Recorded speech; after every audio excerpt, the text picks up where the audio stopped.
This podcast is sponsored by nobody. Hey dudes, welcome to Splat from the Past, the only 80s themed horror and sci-fi show where things can get totally radical.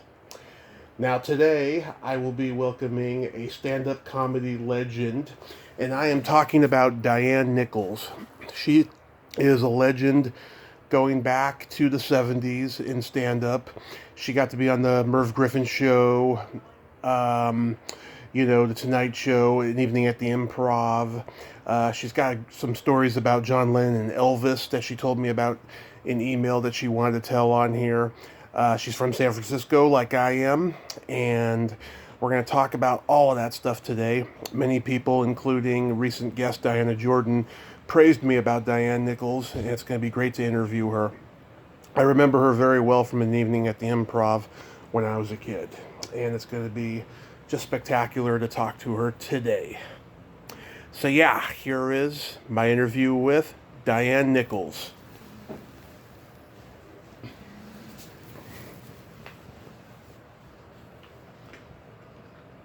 Hey Diane, welcome to the show today. Well, thank you. Is it nice where you are? It's beautiful out here. Yeah, it's somewhat nice. It's still in like the late morning, early afternoon, foggy days, but it's nice. I mean, the sun's out at least. Well, yeah. Where are you exactly? Redding, California. Oh, you're in the same time zone. Yeah. I'm a Northern Californian. I know. I'm also from the Bay Area. Yeah. Yeah, me too. San Franciscan, going back to the late 1800s. This is such a great... At this stage, I feel like I go back to the late 1800s. I mean, I just, it's, aside from what it did to everybody's careers, it made us all crazy and stupid. Yeah. This is such a great honor. Thank you for taking the time today. Well, it's fun. We're in the fun business. Yes, exactly. So, going back in time, did you know that you were funny growing up? Yes. Here's where I got funny. Uh-huh. I had trouble being bored, so afterwards, I always was in, physical therapy. And then just before I turned 10, I got some crazy thing where I suddenly couldn't walk. So I was in the hospital for a while, and I was really frightened at first. And then after a while, with all the hysteria going around in the children's ward, all of a sudden, one day I started talking like Eve Arden. Yeah. Movies, the side little, hey, blah, blah, blah. Yeah. Because it was the only way I could cope. And they had let me watch TV at certain hours a day. And I was watching all those old movies and those old black and white movies where she was the secretary or the assistant, and she'd saying funny things. And I kind of fell in love with that whole thing, and so I started being funny. Oh, that is wonderful. Yeah, she was great. She was always the wisecracking girlfriend or the authority figure, like she was the, principal in Grease. Oh, yeah, I was going way back to the man who, I forget which one where she had to go somewhere. She always had to go somewhere with somebody that was causing trouble. She invented the side eye, and then she was Armis Brooks. Absolutely, yes. Did you know she was from Sausalito? But anyway, yes, I started being funny, and then I had a limp for a couple of years. So, and then they put me in public school for the first time because first I had to be homeschooled, and then they put me in public school, and so that's how I coped. Well, were you going to an all-girls school first? No, my mother worked, and both my parents worked. So they, because I had, problems, just physical. I wasn't as athletic and stuff. And so they put me into school, and it was a French inclusion thing. And they spoke a little French in my family, so they put me in there, and I loved it. It was kind of Montessori. Yeah. meets French people, meets parents who work all day long. So we were, but we had to eat lunch in French. It was quite wonderful, actually. I loved it. But Sweet. I loved public school makes you funny. Oh yeah. Yeah. Lots of even a Catholic school or something can make you funny too. But yeah, public school definitely does as well. Oh yeah. Catholic school, the nuns. I hear stories about them. Oh yeah. Who were your comedy idols growing up? Not Steve Martin.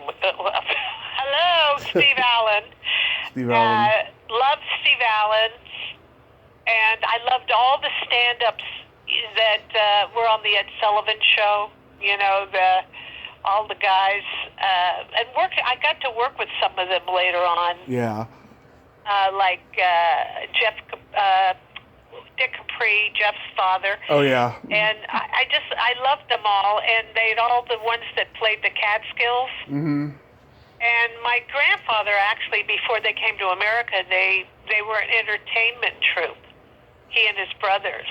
My grandfather played the violin, and they were funny, and they did comedy sketches, I guess. So I guess it runs in the family. But I loved Alan King, and I just loved them all. And of course, the Dick Van Dyke Show. And I talked to John Biner recently. What? I talked to John Biner recently. He's like the only... Oh, yes, I went to Acapulco with John Biner for a TV show. Yeah, he's like the only one from the Catskills I've been able to talk to. Yeah, him and they're gone now, hun. Yeah, him and Hank Garrett are the only two I've gotten to talk to. Yeah. I worked with I was there doing the Purina Laugh-Off at the Beverly Hills Hotel, Yeah. and Maury Amsterdam was there, so I got to talk to him. Oh, And wow. that was kind of it. Do you know he was, who's the guy they locked up for, they got him on tax evasion, but he was a big criminal, I can't remember, but he, anyway, he was very big, I can't remember his name now, the big criminal, but Maury Amsterdam was his favorite comedian, and I thought it was like, I couldn't wait to talk to him about what was it like to make, a mob boss, laugh. And so it was, it's very interesting when you get to work with all these people. I work with Ruth Buzzy, with Joanne Worley, and, and of course I loved Carol Burnett. Yeah. Oh, how can you not love Carol Burnett? Wow. Let's see. I'm trying to think. I know Willie Nelson had a tax evasion. I know that there was that criminal Oliver North. Oliver North. Was it him you were talking about? Oh, no. I'm going way back to the Chicago in the 20s. Oh, okay. That's a long time. The most famous one, Geraldo tried to break into a... Oh, Al Capone. What? Al Capone. Al Capone. He was Maury Amsterdam was Al Capone's favorite gangster. Yeah. Comic. Maybe, I guess he was Maury's favorite gangster. I don't know. Yeah. I don't know. It's hard to talk now that we're out of, now that we can talk. I go to the store now and I don't know how to work the pay machine. I know, this is truth. They seem to change them all the time, and I never know where to stick the card anymore. I don't know how I'm going to get on stage I don't know how I'm going to do it. It's so difficult, but I think the audience wants it. Don't you? Yeah, I think that awkwardness is exactly what they need. Well, I think they want comedy. I mean, I think they miss... And of course, you look at what happened to Miami in the last 2 nights. How would you like to be the comic that had to work that gig? Oh, God. I don't think I'd like it very much. I've done a couple of spring breaks. Mm-hmm. And most of the guys did. And they have to give you... When you play things like that... Brad Garrett's father was like an orchestra leader, and he ended up hiring me to do some. he also booked some stuff, and I got to do a frat party at USC, and they had to give me a bonus and cleaning money. Seriously. Wow. It was pretty wild. That was your per diem? Yeah, I guess. Well, it was just so crazy. The girls, the sorority came, and then the frat boys, and they were throwing beer. And I thought, what am I doing here? You know, it's very important in comedy that you get the right demographic audience. The comedians have to work a broader audience than musicians. But pop stars. But at the same time, we still need people that are, along an age group or something. Absolutely. So after high school, did you stay in SF and go to college? Yes, I went to state. Mm-hmm. Oh, I went to city for a year because I didn't take that test. I thought I was going to Pasadena Playhouse. Yeah. That's what my parents let me think. And so I had something to do that Saturday. Everybody took the SATs. So I had to go to city for a year. And then I went to state. Yeah. I don't like to talk about those. Okay, we don't have to talk about college. No, I'm kidding. Yeah. But I did theater. I was a big old theater major, and we're really crazy. So it was fun, though. I still am friends with a lot of the kids that I went to college with in theater at SF State. Nice. Yeah. I was I saw this on-camera interview that you did not too long ago on a talk show on YouTube, and on there you said that you were in a production of Hair and you saw an orgy. Oh yes. Yes. Yes, it was my birthday, and so Aaron Tabor said you should come to the party. There's a big party tonight, and there's a big house, a famous house in the Hay. I lived on Ashbury myself then. Mm-hmm. It had an indoor swimming pool, which they didn't have, as you know, in San Francisco. How many indoor swimming pools are there? Yeah. And this party's, I since found out it's been written up in a book, and yes, they were acting out nude statues coming out of the water of the pool. Yes. Yeah. Yes. That really did happen. There was in one orgy in college. I made tea for that orgy. I don't do orgies. As I always say, I'd be afraid somebody was making rabbit ears behind my back. I don't do orgies. I just remember them. Yeah. Oh yeah. Yeah, I did one years ago, but did you ever hear that story? Dennis Hopper and Natalie Wood, they were having a champagne orgy, and the carbonation and the acid from the champagne was so strong that Natalie had to go to the hospital because it burned her vagina up. What were they doing with the champagne again? They were putting it... They were bathing in a tub full of champagne. Oh my God. Yeah. That's a true story. Yeah. Oh, that sounds awful. I know, it's true though. Sex is a very dangerous thing. It's a very dangerous thing, yeah. Done by very silly people sometimes. I'm still back on that crowd in Miami on the streets, jumping up and down, just screaming. Yeah. So you spent a lot of time at the Haight at that time. Did you go to the Fillmore a lot? Oh yes, in college. Yeah. Yes, I went to the Fillmore. That was the Saturday night date. Mm-hmm. I was dating for a while a boy named Werner. I later was a bridesmaid at his wedding. Nice. And in fact, Johnny Mathis' kid brother was the best man at this wedding, and he kept the groom from leaving, jumping the fence, because he was threatening to leave. It was a crazy time. It was, And But yeah. And I've talked to the bass player from Big Brother and the Holding Company, Peter Alpin, and he's told me what a crazy time that was. Yes, they still have that house on Fulton. Yeah. Yeah, and what's that other? My mother even knew that's their house. That's the rock and roll house, she would say. That's the Jefferson Airplane. I go, Mother, you don't know who they are. Yeah. But yeah, it was. You know what? Mm-hmm. I was there for the Summer of Love, in the park, and it was so crazy, and yet it was so sweet. That's the difference when I look at these people now thronging and screaming. It just wasn't like that when they gathered.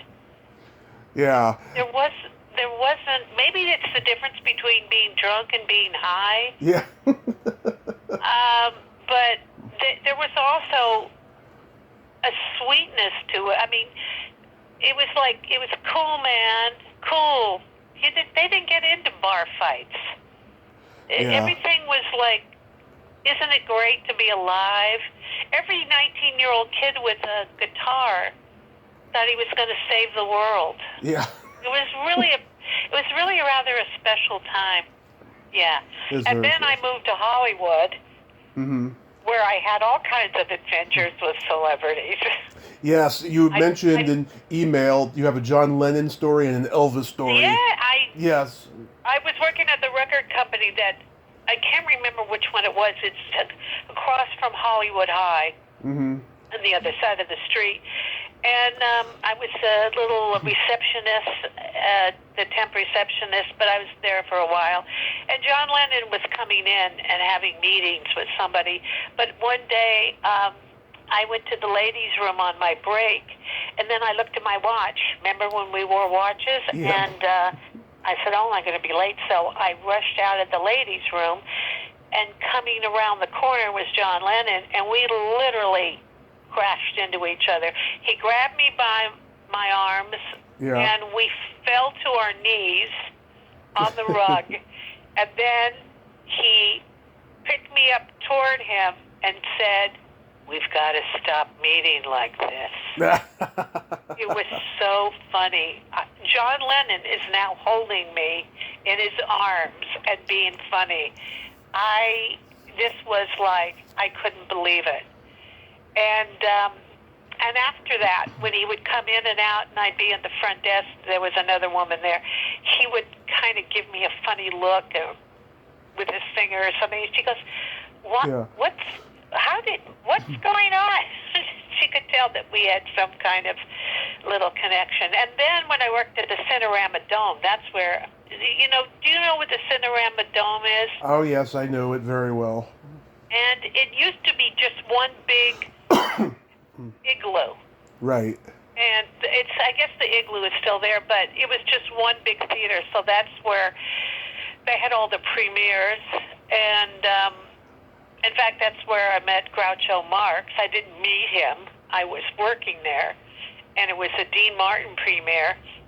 And Groucho escaped in the middle of it, and he came up to where I was cleaning mustard off and he said, "Does this thing get any funnier?"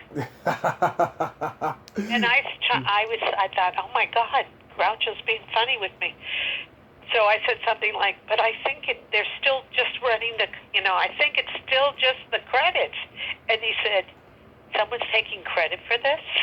So that was great. But one night when I was like the older one there, so the manager trusted me for some only time ever. But I did see these two men came in, and they were together, but they were dressed so differently, and I didn't know what. One guy was wearing this black suit, flat black not expensive suit, and the other guy was a little bit hipper looking, and they came up and they ordered some stuff, and I saw my boss come up and speak to them out of the side of their mouth, and he said, "We've got your man up in the balcony, and if you want to go look at it, and I thought, oh, who's here? And it turned out to be Elvis Presley. He came in with Priscilla. Yeah. And another couple. So the guy came down and he said, okay, I'm going to bring Elvis his stuff. And Elvis wanted double butter, really double butter. Yeah. He's the guy said he loves it, and he wanted others. So we were getting all the stuff ready. One of the doormen kids got there and helped. I gave him so much. I always joke. I gave him so much double butter. I think I closed up that last artery of Elvis because this guy said he. So they took him up, and my boss said, I want you to stand there, because you're in a uniform, and stand next to Elvis during the movie. Yeah. And his real bodyguards position themselves around. Yeah. So they could stop. So I had to stand next to Elvis, and comics always ask me, men want to know, what movie did he come to see? It was Play Misty for me. Oh. And it scared the holy crap out of Elvis. Do you remember that movie? Oh, I love that movie. Clint Eastwood being stalked by Jessica Walter. Yeah. Yes, I worked with her, by the way. I worked with her. I couldn't wait to tell her she scared Elvis. She was very honored. And so I'm standing there. They had put him in after the lights went down, so the audience did not know he was there. And the great part was when the movie was over, there was a guy in front of him. He was the only person in the. It was the Sunday afternoon, I think. There was not a big crowd, and had been a rainy day, and so a guy yawned. The way men lean back and yawn. Yeah. And when he did that, he saw some, and then he turned around, he saw Elvis. If I could have as a screenshot, Yeah. that expression on that man's face when he realized he'd been sitting in front of Elvis Presley for 2 hours. So anyway, they said, go down there and line the staircase. So we rushed out, and they brought the limo around, and then they parked it on the stairs, side entrance by Ivar, Ivar Street.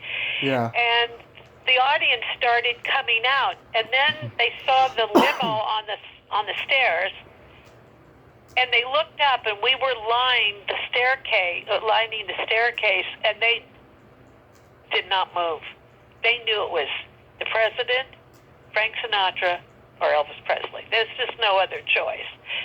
So they stopped dead in their tracks because celebrities, big stars, come and go all the time there. Of course. They go to the movies all the time, or they used to.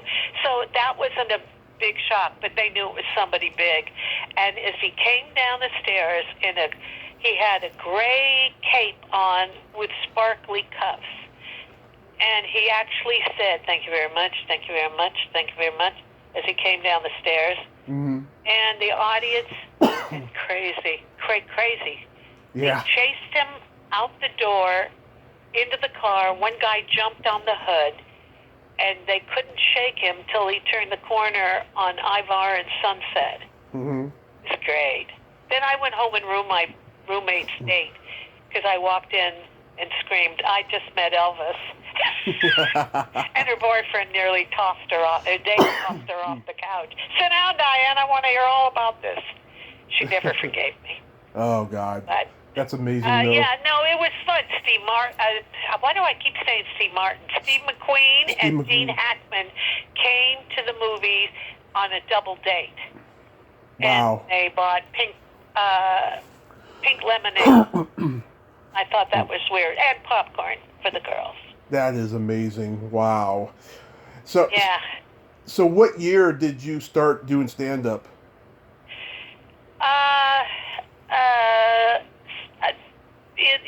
Professionally like this, because I always did stand-up in college to earn money. Uh-huh. My friend was a singer, and her dad got us gigs, and then at State, two of my friends that I'm still friends with, we did a little act, three girls, and we sang and did comedy, and they danced. But professionally at the Comedy Store, March 21st, 1977. Oh my God! Yesterday was the anniversary. Are you kidding? Yesterday was March 21st. Today's the 22nd. Oh my God! I missed my anniversary. But I'll tell you when I showcased for Mitzi. Okay. And I picked the date. 11/7/77. Wow.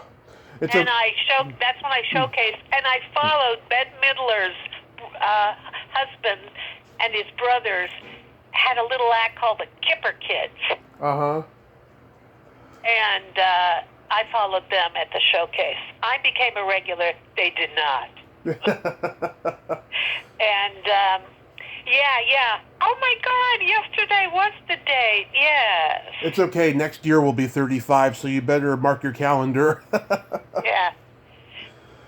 Wow. No, not 35.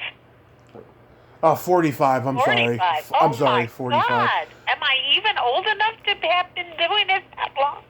Yes. That's why I'm sitting before you now, fully vaccinated. I'm only half vaccinated. I'll be getting my next one in a couple of weeks. But Which one are you getting? oh God, what's the name of it? By the way, my mother arranged for both of us to get, so I don't know it fully. The one that starts with an M. Oh, Moderna? Moderna, yeah. I got Pfizer. Okay. Pfizer and Kaiser. I don't know if they worked it out that way, but yeah. I was born at Kaiser Hospital in Redwood City, just to let you know. Oh, I was born at Mount Zion in San Francisco. With Carrie Snow and I were born at Mount Zion. Oh, you and Carrie were both born in the same hospital? Yeah. Wow. He likes to point out that it was just Quonset huts when I was born there. It's right there in Japantown. In Chinatown. That's the... yeah. Japantown is the more politically correct version of the name. Yeah, I don't know what the correct version is. I don't know what to do anything about... when I was growing up, I'm from the outer Richmond Avenues. Mm-hmm. It was a lot of Japanese kids in school with me, and now it's all Chinese. That neighborhood kind of went back. I don't know. We didn't care. We all had foreign grandmothers on my mother's side. Right. On my father's side, late 1600s. Mm-hmm. So, but, So you get to the store in 77, and I've talked to a lot of the old guys. Who was there when you got there? The big act was Tim Thomerson. I love him. Oh, great guy. Never met him, but I love his comedy. He was so underrated. He was so funny in that, he's in that movie with Tom Hanks. It's my favorite Tom Hanks. Volunteers. That's my favorite Tom Hanks movie, too. I loved it so much. I don't know why it's not talked about. I know. They don't give awards to funny movies. They give movies awards to what they call black comedies, when it's evil and, mean comedy or something. Yeah, I don't pay attention. They don't give an out-and-out hilarious line comedy. Yeah. I love that movie. I talked to the director last year. He was a complete prick. I did not enjoy talking to him, but I let him know how much I love that movie, and he just gave me an empty thank you. I don't know what's wrong with people. Yeah. Because you know what, this town really, showbiz is some people really, it's what they thought Yeah. it was going to be, but for a lot of people, and I have to put myself in that, it isn't what I thought it was. It's run really by the suits. Yes. I and agree. they take all the show busy fun out of it. Because I grew up, I loved the Round Table in New York. In fact, Paula Poundstone and I were in New York at the same time. A bunch of us were, and we all went to lunch at the Algonquin room, and then afterwards everybody left, and Paula and I demanded to see the Round Table room. And the guy, I said, I guess you don't know what we're doing. He goes, are you kidding? People are coming in here every day, and they're hugging the table, they're kissing the table.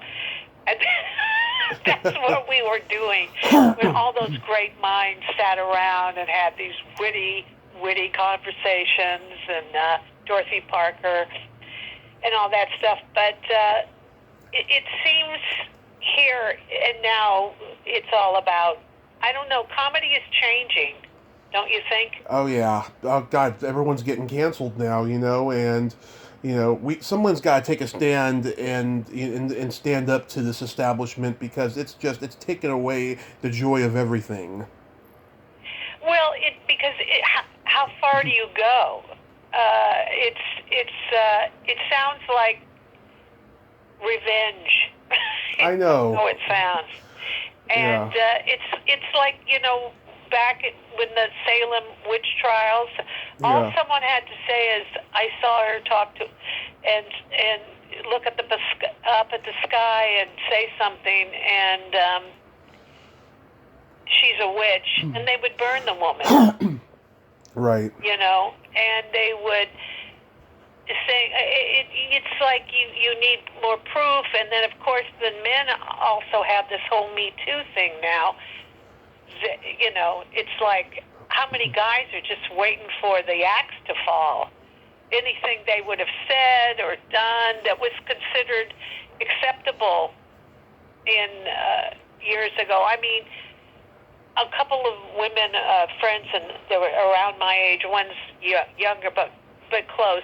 Right. And we talked about what we put up with in the office from certain wise guys, and we never even told anybody. Yeah. It was like men could fool around and maybe even get inappropriate, and you say, hey, cut it out. Yeah. And now somebody could turn them in 30 years later. I don't know. It must scare guys. Oh, yeah. On top of politically being incorrect. Oh, yeah. I mean, I got pretty much canceled by the San Francisco comedy scene because this unstable open micer that I got involved with one night, talked on stage and said things that were not true and stuff. And some stuff was true, but it was taken out of context, And so I've just been terrified. I just don't, deal with it anymore, You mean about something you said on stage and stand-up? Oh, no. I was involved with this person sexually. Oh. This unstable open micer. I didn't know she was that unstable until we actually went out one night, and I just, I was cordial to her. I was nice to her every time I saw her after that, but she was just crazy, and she started doing it to other guys. And she's married, but she was like going behind her husband's back and stuff, and so she started doing weird stuff like this when the Me Too movement was launched. I know one of the women that a lot of comics know, the one woman that got Bill Cosby. Oh, yeah. Yeah, we worked for her and in different clubs, and I got to tell you, it was let's just say this about her. Mm-hmm. This isn't exactly comedy talk, is it? But anyway, it's okay. Let me say this about she was in the comedy club. I was somewhere at one of her clubs, and I was with Rick Overton. You know Rick? I know Rick, yeah. And at one point he said to me, Diane, I will take you to a Greek nightclub every night after the show if you promise to never leave me alone with her. Oh. because he knew I loved Greek nightclubs. But the thing is, can you imagine Rick Overton saying that? She was after him like you can't believe. Right. He just said, "Don't ever leave me." And she did something else, like she tried to tell a security guard that I was going to go home with him. I mean, it was crazy. And there she is, turning him in. Yeah. So there's so many crazy women who end up in show business. There are. Oh, Or God. try to be in show business. I've interviewed many of them, trust me. And, yeah. Well, I feel crazy myself now, in all honesty. I have trouble, getting my thoughts together sometimes, like right now. Because everything is so serious now. Comedians have to keep a certain flow going, and all we do is sit there and hear the stats every day, and then I don't know. Let's see what's going to happen. Vegas is opened back up for stand-up. Oh, yeah. I know. I'm excited about Vegas, though. There's a couple Comic Cons that are going to be up there and stuff, and hopefully I'm going to get to go to this summer. So, 'cause I need to get out. I all the conventions are canceled here in California, and so I need to get out. So hopefully I'll get to do that. But really, it's scary how the restaurant, nightclub business, for all the employees, whether they're the entertainer or the server or the cook, right, just disappeared. Also, after 9/11, all the Christmas parties, all the corporates, all disappeared. They got canceled. Guys were losing hundreds of thousands of dollars. Boom, like that. Yeah, it's insane. But well, in that case, nobody was in the mood to laugh. Yeah. But I don't know. But since I keep trying to say Steve Martin to you, and I'm trying to say other Steves, I have to tell you what he did for me. Okay. I was at the Comedy Store back in, I don't know, 80? Yeah. 80, something like that. I had a big showcase for HBO. It was me, Lois Bromfield, and I can't remember the third. I love Lois. And we were each going to do 15-minute sets. Mm-hmm. And he was doing a little working out stand-up acts, I guess for Saturday Night Live or something, because he was already, I think, a movie star. But he still, he had this silly set with stuffed animals. I don't know. But anyway, so when stars come in like that big, they put them on, Mm-hmm. And so we're getting ready, and I was going to start the HBO showcase, and he came in, and the look on my face, I guess, he said, "Are you showcasing?" I said, "Yeah, 3 of us for HBO." And he went, "I'll wait." He waited 45 minutes. Oh, that's cool. And Robin one time refused to bump me at the Improv. He walked in, They go, "You're on next," because I was on next. They said, "Robin, we'll put you on next." And he looked at me, he goes, "Diane, are you on next?" And I went, "Yes." He said, "Nah, I've already bumped her, Diane, too many times this month." And he'd only just bumped me once. Mm-hmm. But, that was nice. That was very nice, yeah. Yeah. So I find most comics that you deal with. Yeah, absolutely. Nice. Oh, yeah. So Tim Thomerson was the big act when you first got there. Who else was there? Yeah, Tim Thomerson, Jeff Altman. Of course, Jay. Jay was so funny. Whatever happened to him? No, I'm just kidding. I mean, where the comics worshipped him. Yeah. The saddest thing about what happened with the Tonight Show and all that Yeah.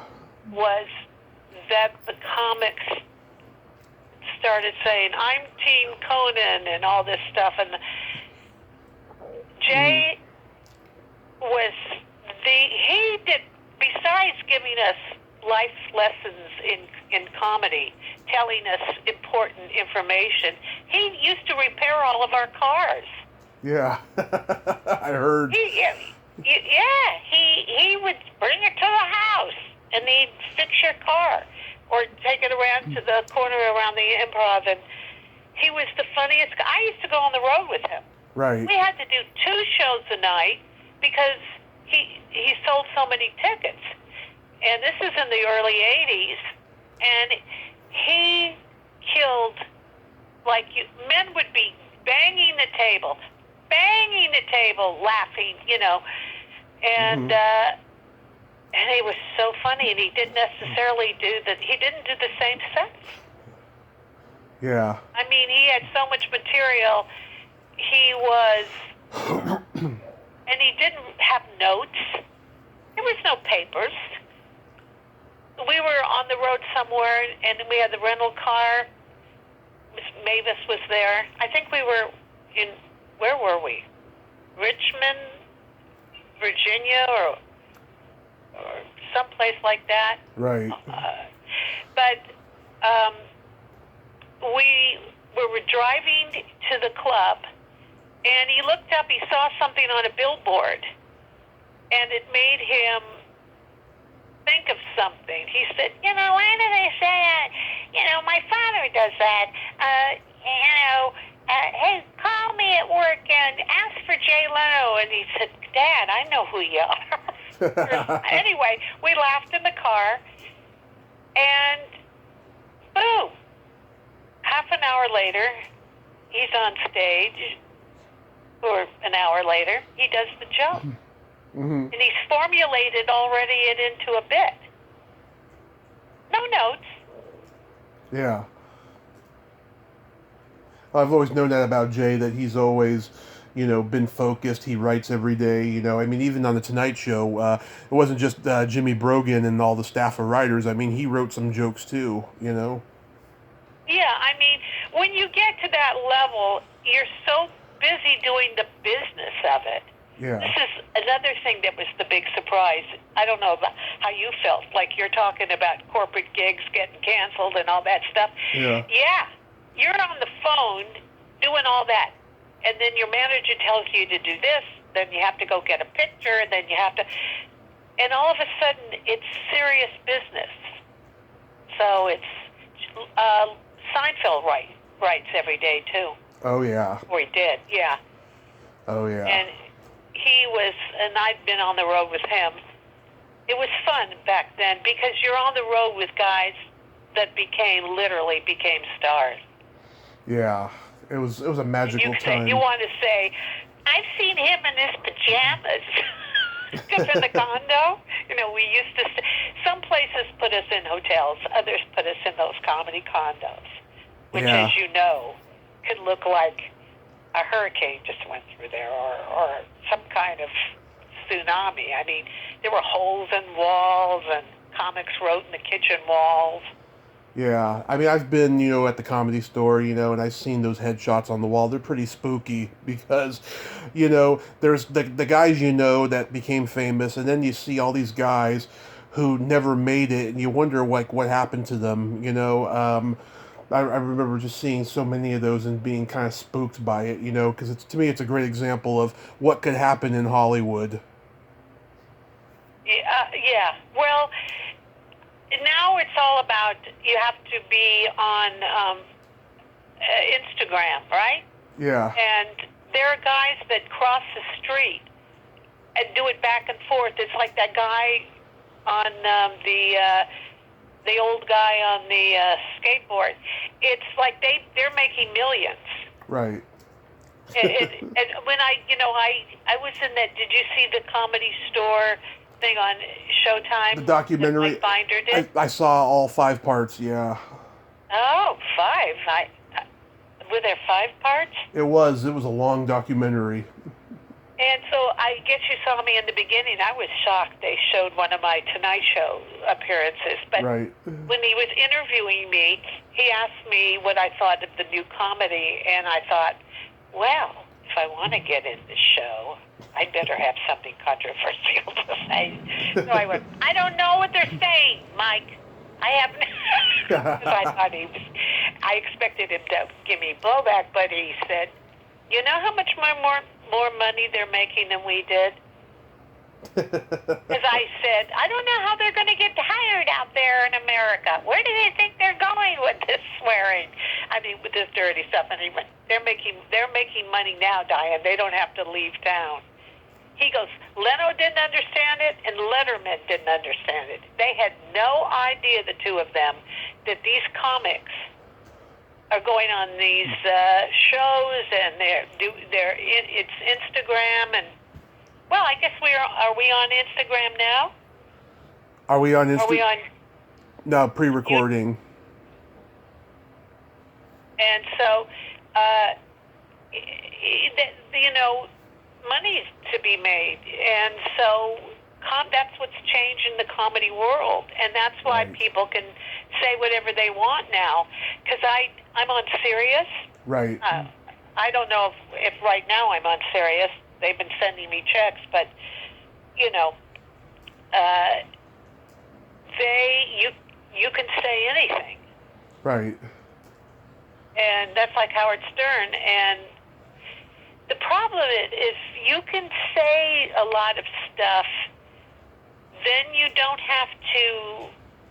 It's like the millennials don't know how to write cursive. Did you know that? Oh yeah, I've heard. I don't know if you're a millennial or not, but I kind of am. Go ahead. Oh, but that's shocking to me, and it's almost like in comedy you should learn to write cursive so you can, you know, do whatever else you want to do. And I just don't. I don't know if it's really good. It's certainly wit has taken a hit because they don't have to do that. They have their own thing. It's music's the same thing. They tell stories now. Right.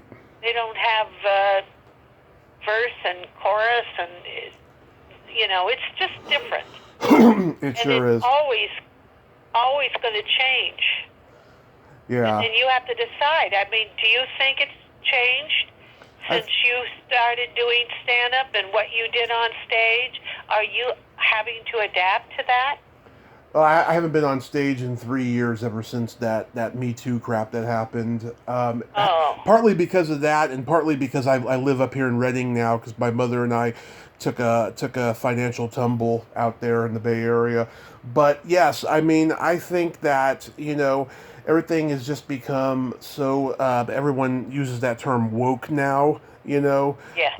I hate that term, by the way. And yeah, I just don't know, like, what's going to happen, you know. I think that, you know, even people who, you know, have success and have money, I mean, even they, you know, some of them can say whatever they want and they're not going to get in trouble, and then some can, you know. I think it's a very biased atmosphere. Yeah, I mean, you have to do. Well, listen, ask me who gave me the best opinion early on, and I'm going to surprise you. And that was Jimmy Walker. Oh, of course, because Jimmy's clean. And he gave me the best because he came up to me. He was my first, when I got off stage once I became a regular and was going on in the original room, he stopped me. Letterman stopped me and said, "Do you write your own stuff?" And I said, "Yes." Yeah. He went, "Great." And then Jimmy said, "Oh, Diane, I like the way you work," or whatever. And then, of course, I was so new to doing it professionally, and so I said, "I don't know what my persona is." That's what we used to talk about. Right. In the late 70s. It was your persona, and also some key phrase that you'd be known for. And so I said, I don't know what my persona is. He goes, forget about all that. Just write what's funny to you. That's good advice. Very good. It seems too simple, but it's not. And also, I used to teach for Judy Carter for a couple years. Nice. And it was, just concentrating on myself besides the fact that some of these guys went on to have careers. But I don't release who took the class publicly. Mm-hmm. Because why, And so, but some of them have done very well. But also, I learned what I knew about comedy, but didn't understand that I knew it. And Judy went, oh, Diane forgot. She, it's certain things, it's funny if you put it in a dialogue, meaning quotes around it. And it's easier to be funny that way, but also she said something that I really went, yes, that's right. It's not what happened, it's your opinion of what happened. That's what a comic says. Wow. And I thought that was very good. It's very good. Yeah. And you need to think about that if you want to get back on.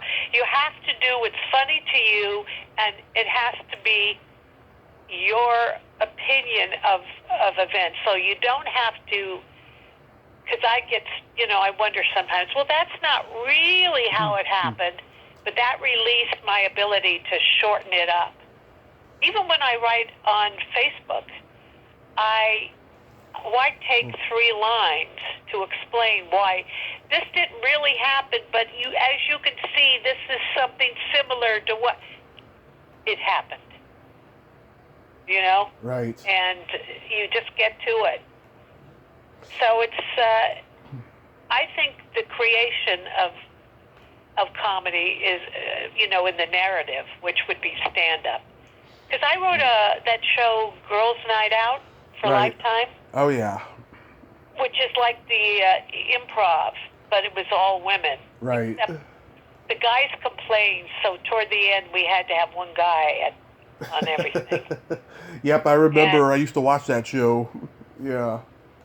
Yeah, so I did it with Geraldine Ferraro. I didn't write that episode, but Steve Steitch did. We each wrote half, but I got to perform with her, and I thought, I'm performing with a woman who I voted for Vice President of the United States. This is so weird.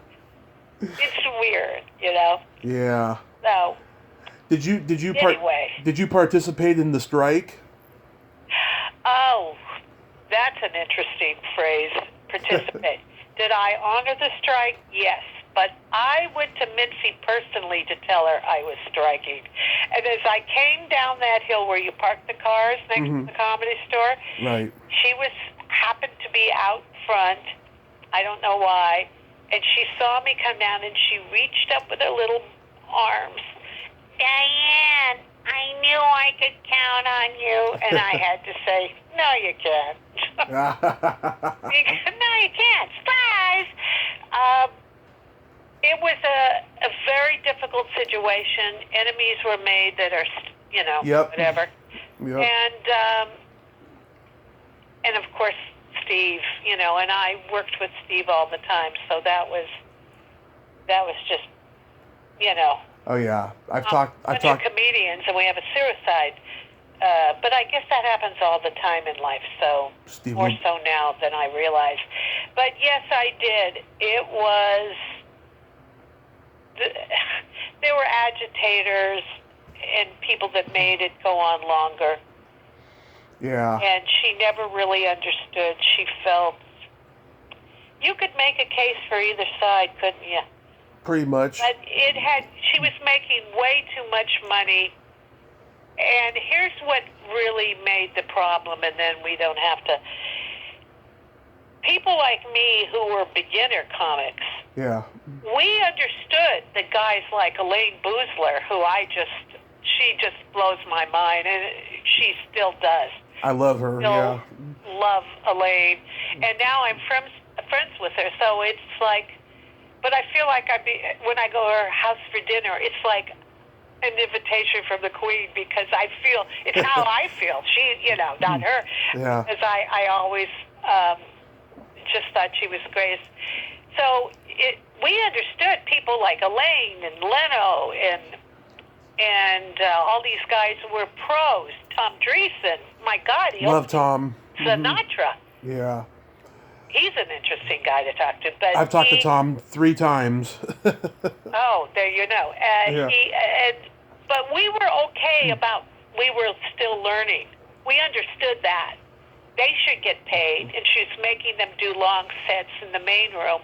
They should definitely. She's raking in the money, bringing the buckets, back up the truck. But some of us were not even good. I mean, there were women in the belly room that I still. That's why I'm not shocked. You said, "Hey, there was an open mic woman that's kind of crazy." Yeah. Well, she might have been in the belly room with us at one time. So we understood that they didn't necessarily get paid, but but somebody, and I don't want to say the name, Okay. Robin. What's her name? Robin, the union organizer, said you can't have a strike where everybody participates, but they don't get the advantage of it. It's some kind of rule. And so it had to be paid for everybody. And that's what it stuck on. Because Mitzi was putting people on stage, men and women, that were not deserving. But they made it. It worked its way out eventually, but that was part of the problem. And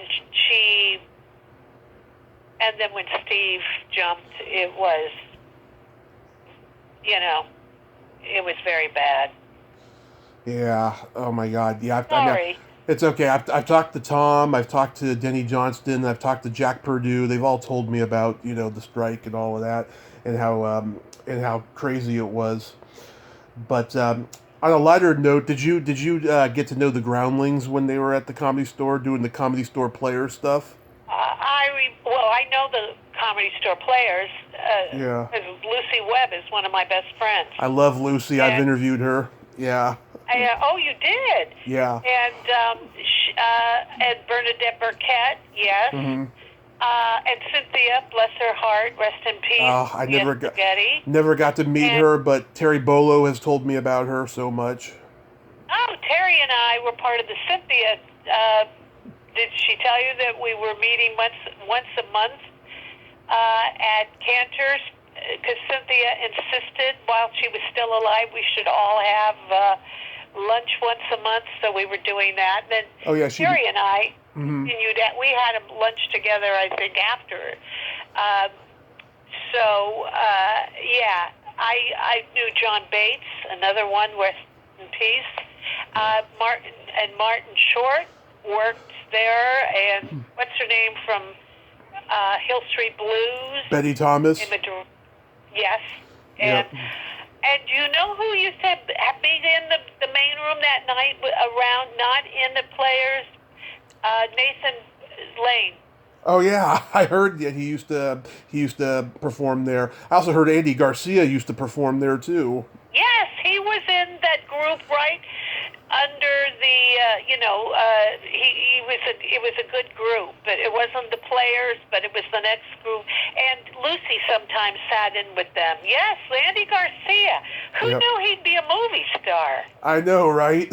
Yeah, really, in that particular case, yes, there were. I mean, these were, those people all were working actors finally after a certain point.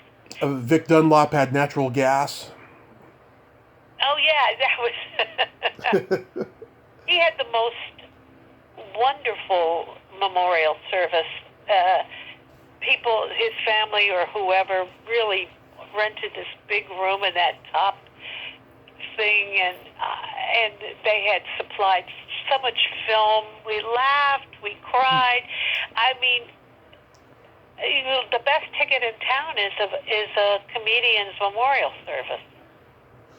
Yeah. Comics come out. Oh, Leno is hilarious. I heard they're like roasts because they just, But they're, you know what? yeah. They're funnier than roast, and they're more heartfelt. Jimmy Walker was never funnier than when he was. It was what's her name? Shirley Hempel, Oh, yeah. and that was being run by the comic actress who played Mrs. Tibbs on Heat of the Night on the TV series. I see her all the time because I watch that show if I'm in the mood. And I can't. Anne Marie. I'll look it up. Johnson. Yeah. She ran a. But Jimmy was hilarious, and Yeah. it was truthful. It was truthful.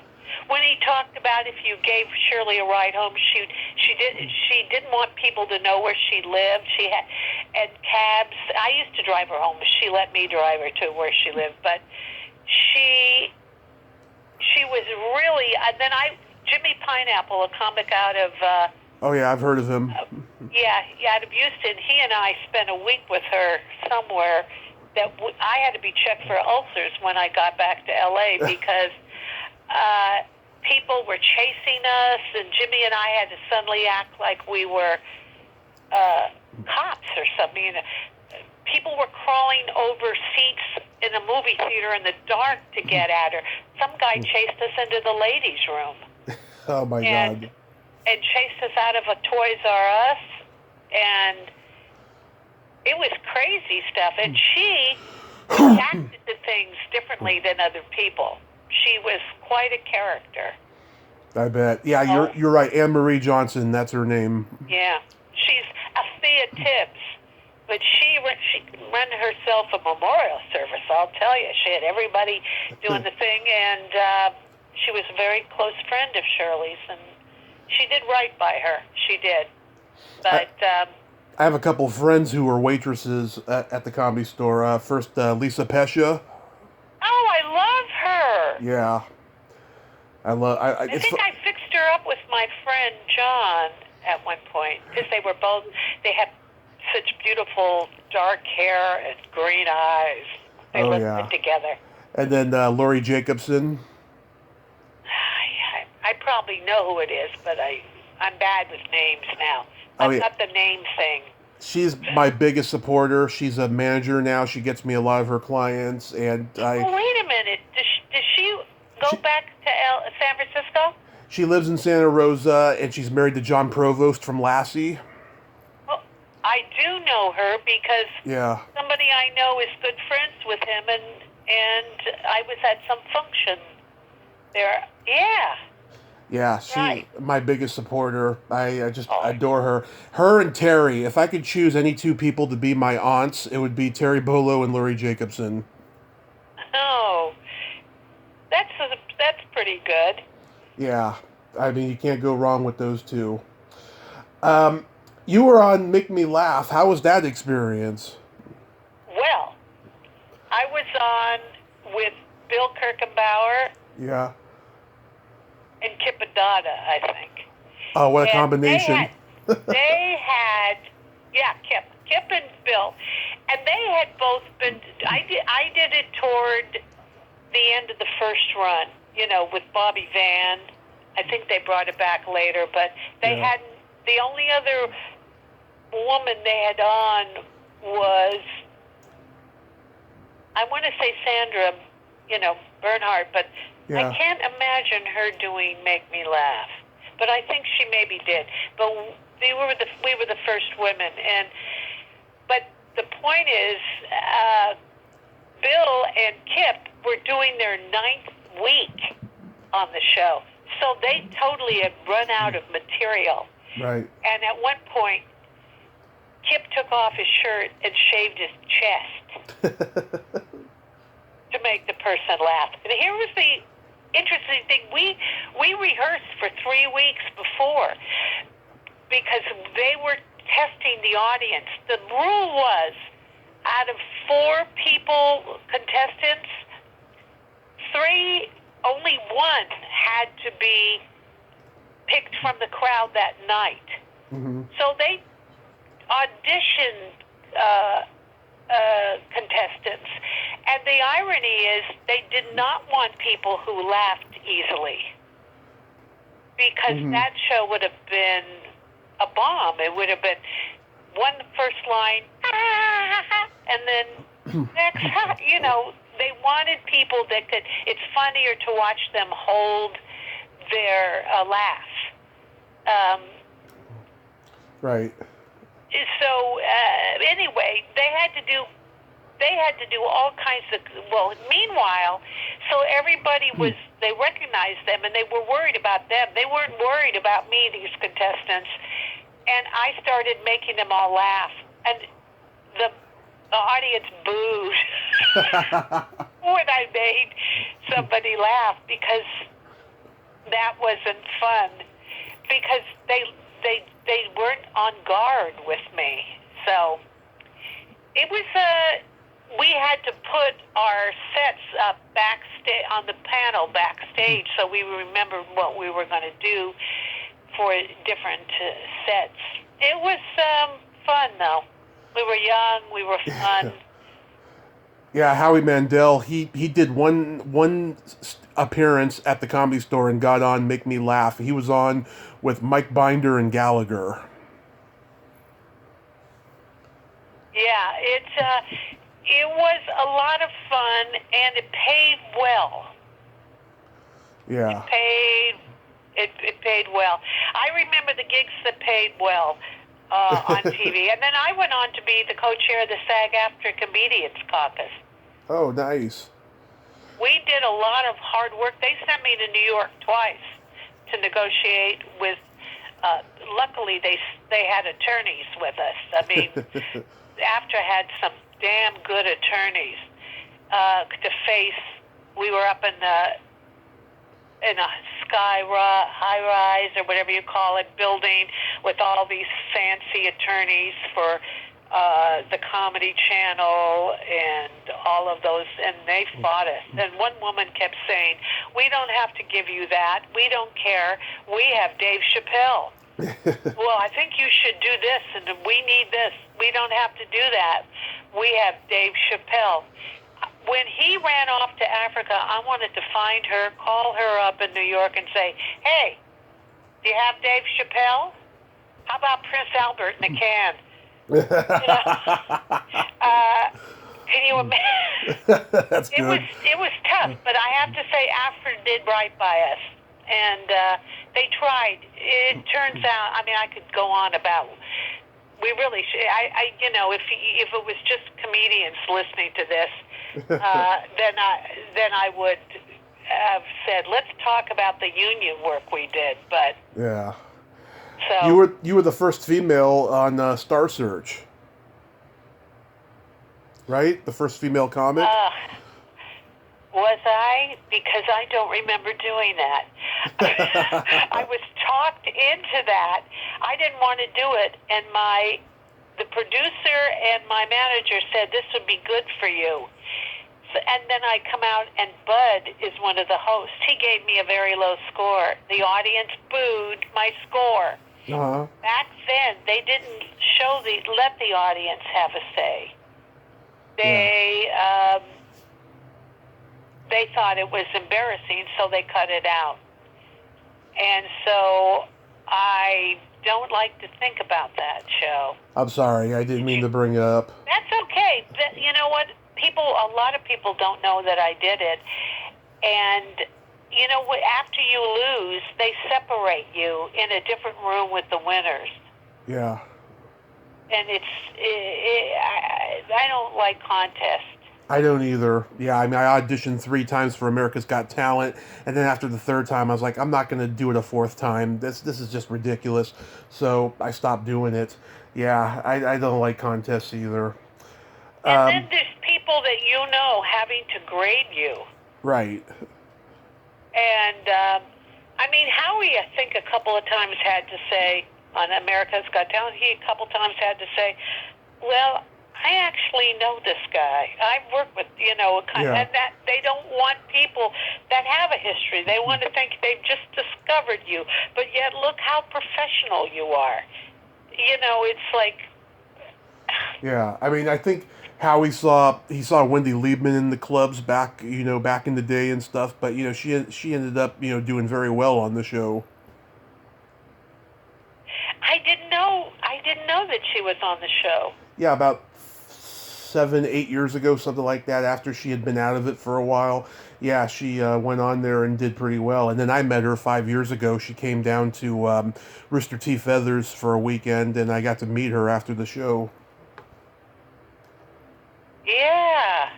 She's now doing down here comedy once a month at Vitello's. Oh yeah, I've wanted to go down there, but ever since the Murder restaurant. ever since the pandemic, I haven't been able to make it out. Yeah, Yeah. well, Michael Feinstein took over the room, but, she got injured, so Mhm. I don't know if she's just waiting till after the pandemic to get it going again or, what, because she had to stand back. How how was the Because how was the experiences going on the Tonight Show? greatest moment. Did Johnny give you the okay sign? Oh, yes, he did, and he probably would have called me over, but they were running late. I almost got bumped because Witherspoon, not our wonderful comic that I love. Johnny Witherspoon. Yeah, no, the singer, Oh, the like I always Jimmy Witherspoon. Jimmy Witherspoon. Yeah. He's a jazz, Johnny like jazz, Hmm. and they were running late, and they almost bumped me, and then made the decision to send me out. But there was no time left, and Johnny came up to me after. He spoke to me before the show in the makeup room, and then after. And honest to God, if they didn't, they didn't make him retire, I probably would have a different career. I would probably, because then the next time I did it, he got sick. He got sick that morning, and they were going to cancel it. They called and said, we're canceling, and then they called back and said, Jay's going to do the show. Hmm.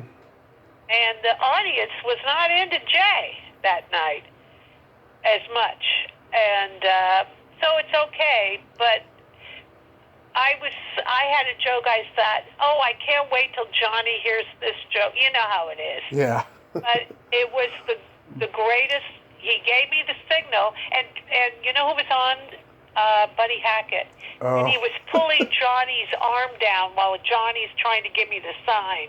He's yanking on Johnny's arm. Yeah. I told his son, because do you know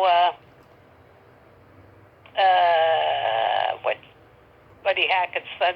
Oh, Sandy. Sandy Yeah, Hackett. I know You him. Sandy. Yeah. I said, Sandy, your father was trying anyway. But he came up to me afterwards, and then he said nice things about me when I did it, and was looking forward to seeing me again. And then once they said he's out, Jim called me up, Macaulay, and said it's going to be on standby because every celebrity in the world wants to do Johnny one last time. Yeah. So I didn't get an assigned date, but I loved it. It was everything I ever dreamed of. That was everything I ever dreamed of. Larry Miller came with Lucy Webb. They came. They were backstage. Oh. Lucy was crying. I had flowers. I can't even talk about it. It was the top of my bucket list. Oh yeah. I mean, you had been on Merv Griffin for years before like that. 5 or 7 times. Yeah. I mean, because Talking to Mrs. Miller in the audience, that woman that came to every show. Yeah, Merv was also very sweet. Yeah. And I got to do it with a lot of stars. and one of my favorite writers, Joseph Wambaugh. Yeah. So I did it with Brooke Shields when she was just 20 years old. She was breathtaking. Breathtaking. Yeah. You just looked at her and stared at her. Yeah. And Don Amici. Oh, my God, the people. Wow. Buddy Rich. Wow. Mel Torme. That's amazing. God, Oh, I love doing that show. Mel Torme was a friend of my great uncle's, as a matter of fact. Oh, I love Mel Torme. The Velvet Fog. Yeah. Said frog. I can't talk anymore. I'm too old. Put me out to pasture. Really, seriously. Well, I'm almost done here. I wanted to know really quick. Did you ever get a sitcom deal? No, I did not. No, I did not. My manager at the beginning did not have that kind of pull, and there was perhaps tried it. What was that? TriStar, whatever. TriStar Pictures, yeah. The booking people, they were the agents. They were interested in me, and they said, get your sitcom together. You write one, and I already had an idea. Mm-hmm. And just after that, they all got arrested. Oh shit. I can't TriStar. Yeah, but that's a movie company. Oh. This was the big agency, Seinfeld's, not his manager, but I think they booked him. But they were definitely interested in me, and I was very happy. And then they go, something happened. Mm-hmm. So they disappeared. Oh. Did you get your own? People are going to yell at me if they find out that I forgot the right name of this and said something so scurrilous as they all got arrested. But it's okay. Something went down legally and broke up the agency. Yeah. Did you get your own? And that's part of what we were talking about earlier. Yeah. That it's the business and all this legal stuff, and when do you have time to write comedy? So, all righty. Did you get your own HBO or Showtime special? I was on Women of the Night. Oh yeah, I remember that. Yeah. Thing, yeah, that was with Sandra Bernhardt. Mm-hmm. And I'm trying to think who else. She was the hostess. And it's good because I know her, and she's always wonderful to me. She, when I went to her on Broadway, she shined. At one point, she was talking about people, and she shined the frog light on me and made me stand up and take a bow. that was very. That's got to be on your bucket list, even if you hadn't thought about it or knew about that opportunity. That was pretty cool. Do you have a favorite joke of all time? From when I was a kid, yes, that I heard on Ed Sullivan, or one of mine. It can be any. Well, the joke I thought was hilarious as a kid that I heard on this. Somewhere in the world there is a woman having a baby every 15 seconds. Now we have to find that woman and stop her. I loved it. Maybe it was every 15 minutes. But I just saw My Favorite Year last night. Love it.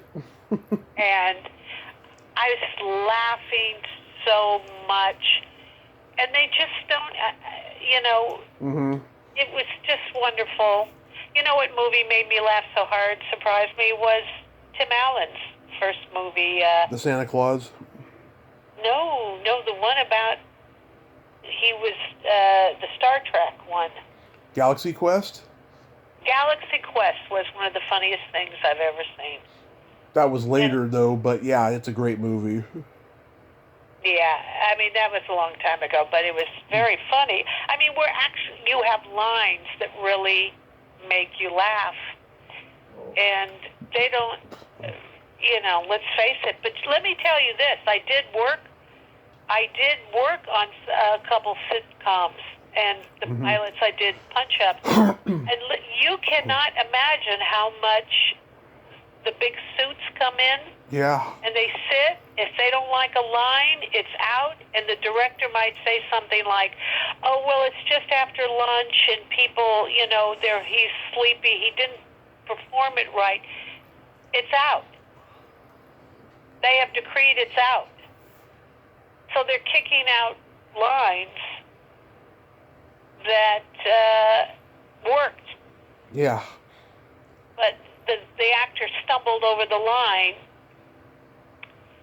and on the same thing, they'll go, "Who wrote that line? That's hilarious!" And I got to have one of those feedback, but no, they stood up when I was doing warm up. A bunch of studio people, and you play with the audience. Have you seen a sitcom tape? No, I've been to Conan though. They play. Well, it's similar, but Yeah. with the sitcom, you're doing script, and you keep them there forever. But so you have to keep them energized between, because sometimes there's a problem, and so. And the warm-up person has to throw candy to the audience, run contests. It's very difficult. Hey, who came here the furthest? And they at one point, all the front row, which was studio, stood up, or network. Let's give them the network. Stood up and surrounded me and decided to have a meeting together. And they completely blocked me from the audience. Oh boy. And were in my way. And I'm going, "Hey, who's here from back east?" Yeah. And that's the part that's very hard to deal with. People have been telling me for years that I should write for TV, and the reason I don't is because of what you just said. I just don't want to spend all day, writing 50 jokes and then be lucky if even one ends up in the final product. Yes, but if you're working for the show, you're making a lot of money. Yeah. That's the trade-off. You will be upset, but you will be making a lot of money. If you do punch-up, you don't work as long, and you get the money for that. But if that's what you want to do it. Yeah. Let's get back to Jimmy. Do what makes you laugh. Or do, the thing where you think your strength is. And figure out where that fits. Yeah. And that's what people have to do. Jimmy had everybody from Leno to Letterman to Shandling writing for... Oh, then they would have meetings in the kitchen. Right. And, they would have meetings in the kitchen about it, and David and Jay, and then they go on stage themselves and kill. And then they meet with Jimmy about he cared more about baseball. Yeah. He cares more about AAA than worried about if he gets enough credit for this and that. He's also a very interesting person. I don't know. It always seems, this is typical for an older person to say, but it seems like there were more characters back then. Yeah. I know. Everyone now is just, I don't know, so guarded, and the funny thing is, a lot of the characters that do exist nowadays, they're mentally ill. Oh, you know what? Yeah. That I'd laugh if it didn't hurt so much. But it's true. Yes. Yeah. You're right. I'm putting my finger on the end of my nose right now. Nailed it. Yeah. Nailed it. Yeah. So do you have anything... All right. Well, I guess we're at the end. Yes, I just wanted to know, do you have anything upcoming you'd like to mention? I'm hoping dinner with my friends in public. No, I don't. Because even if I did, I wouldn't be remembering it right now. You should write a memoir because you've got great stories. Oh, I do love. Well, yeah, that's right. You read my Facebook, and I talk about Mm-hmm. all these brushes with the greatness or bizarre stuff. Yeah, I do. I probably will. Greg Otto is another one that has the greatest ship stories in the world. That's another thing. Oh, that's a whole. You're begging for Hollywood to come off a ship. No, seriously. Where are the suits? Where are the guys in ties? All righty.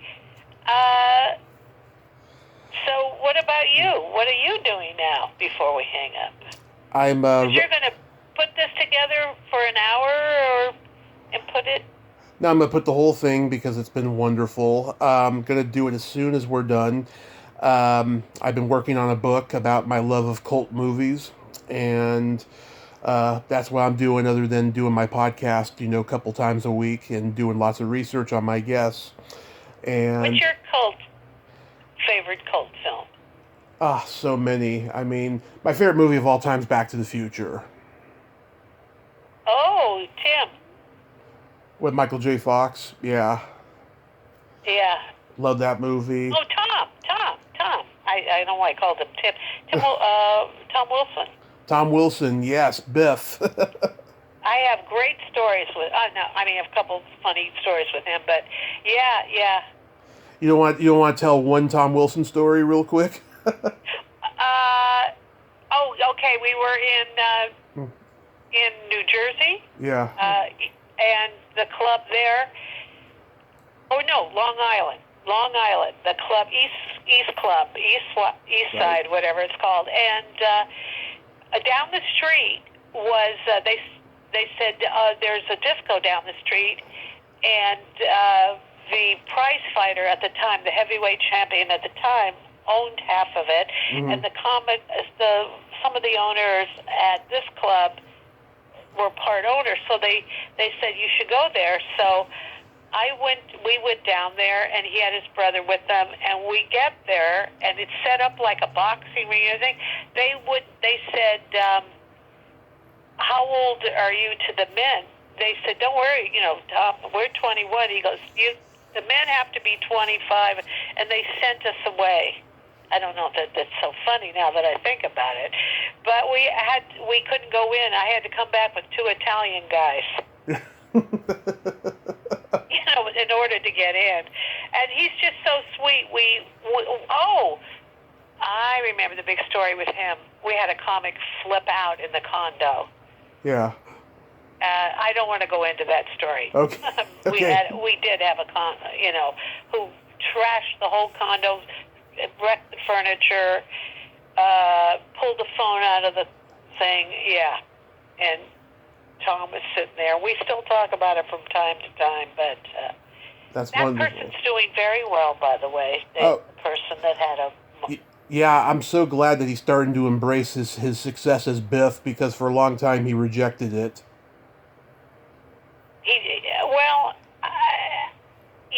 I've had friends like that have been in TV series and movies that didn't embrace it. And it's wherever fate lands you. Dana Carvey says you got to be ready for whatever it is. So, Diane, everything that Diana Jordan has told me about you is true, and I thank you so much for coming on today. Well, thank you, and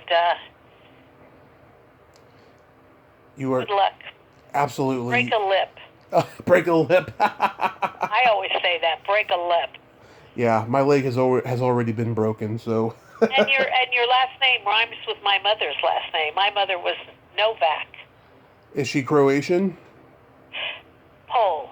Polish? Yes. I try to not tell too many people. Diane, you are so wonderful. That is, Novak is the Smith of the Eastern Europe, Yeah. Diane, you are so wonderful. Thank you so much. Okay, honey. You're welcome. And have a great day. You too. Okay. Bye-bye. Bye-bye. Well, there you have it. Diane Nichols. Ain't she a sweetheart? Oh, what a wonderful lady. I'm so glad we got to talk today. And like I said, everything that Diana Jordan said about her is true. God broke the mold when they made Diane Nichols. Well, until next time, this is Tommy Throwback Kovac saying there's no shame in living in the past because the present sucks. Later, dudes.